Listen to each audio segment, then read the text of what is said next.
বলুন তো বাবা, কোন ভক্ত যদি ভগবানকে ডাকার মতো ঠাকুর প্রাণে নয়নে জলে গুরু হচ্ছে কাঁদে, ভগবানকে দূরে থাকতে পারে?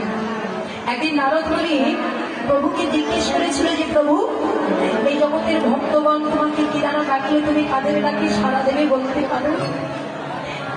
ভগবান নারদকে ডেকে বলেছিল, নারদ, এই জগতের ভক্তরা রাজপ্রসাদ ফল মূল সাজিয়ে আমাকে ডাকতে হবে না। কোন ভক্ত যদি এক কলসি গঙ্গা জল আর তুলসীর পত্র নিবেদন করে আমাকে ডাকার মতো ডাকে, আমি তাদের ডাকবো। বলে প্রভু, এই জগতে ভক্তরা যে বড় পাপী, এরা যে বড় অধম, এদের পরশে যদি ওই তুলসীর পাতা নিতে গিয়ে তুলসীর পাতা শুকিয়ে যায়। বলে দাদা, এই জগতের ভক্তের পরশে যদি তুলসীর পাতা শুকিয়ে যায়, গঙ্গার জল দিয়ে ডাকবে? বলে প্রভু, ওই গঙ্গার জলটা নিতে গিয়ে গঙ্গার জলটাও যদি শুকিয়ে যায়,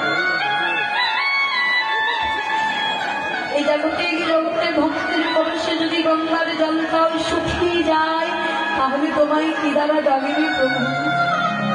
ভগবান আমার নারদকে দেখে বলছে, নারদ শোনো, এই জগতের ভক্তের পরশে তুলসীর পাতা যদি শুকিয়ে যায় চলে যায়, গঙ্গার জল যদি শুকিয়ে যায় তাও যায়, সমস্যা নেই।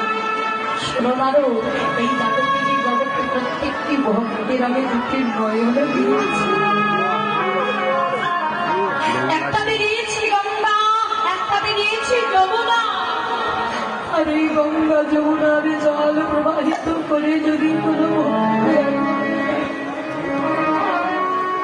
আমি ভগবান চিরজনমের মতো সেই ভক্তের কাছে বাধা করে চিরজনমের মতো তুলসী বৃন্দাসকে ওই ধুলাই গড়িয়ে গড়িয়ে আকুল প্রাণে ডাকছে, বাবা ভগবানকে দেখা না দিয়ে থাকতে পারে?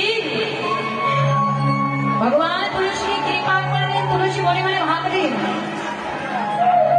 দেখি আমার গোবিন্দ রাধা কুণ্ডে থাকতে পারে। ছুটে চলে গেল বাবা রাধা কুণ্ডে, গিয়ে দেখছে আমার প্রাণ গোবিন্দ বসে আছে, আর এদিকে তুলসী দূর থেকে হেঁটে যাচ্ছে। যখনই তুলসী হেঁটে যাচ্ছে না, আমার গোবিন্দ তুলসীকে দেখতে পায়, চ তুলসী, তুলসীকে ডাকছে, ও তুলসী। যে না দেখেছে বাবা তুলসী